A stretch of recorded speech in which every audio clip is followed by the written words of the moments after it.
ce sujet-là du renouvellement des générations.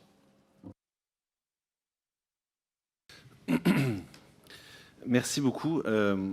J'ai écouté les réponses du président auxquelles vous avez répondu sur la définition de la souveraineté alimentaire. Et enfin, je découvre, mais vous allez peut-être pouvoir préciser qu'il y a apparemment deux définitions de la Via Campesina. Celle que vous avez apparemment, enfin mais vous me confirmerez que vous avez citée, comme un droit du peuple à la définition de ses propres politiques agricoles et alimentaires.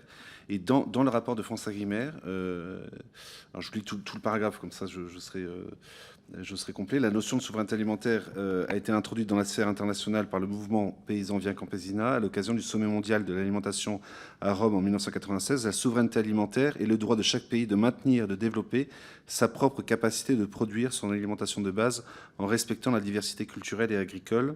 Nous avons le droit de produire notre propre alimentation sur notre propre territoire. La souveraineté alimentaire est une condition préalable d'une véritable sécurité alimentaire. Est-ce que vous pourriez, vraiment c'est une question innocente parce que je découvre apparemment ces deux définitions qui ne sont pas tout à fait les mêmes, nous expliquer pourquoi il y en a deux? Ouais, moi je peux vous répondre. En fait, je pense qu'il y en a même plus que deux. Pour être tout à fait transparente, parce qu'en fait, c'est une définition qui a évolué dans le temps.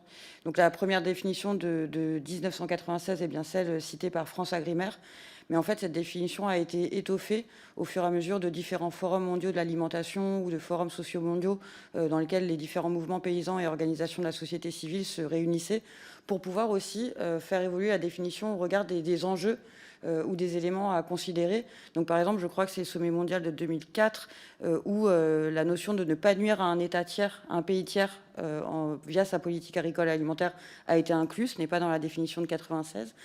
C'est aussi au début des années 2000 que les enjeux de durabilité ont été beaucoup plus détaillés dans le cadre de la définition. Donc, en fait, c'est une définition qui a évolué à chacune des rencontres internationales des mouvements paysans et de la société civile pour pouvoir s'adapter aussi et mieux prendre en compte l'ensemble des enjeux qui étaient identifiés par ces mouvements.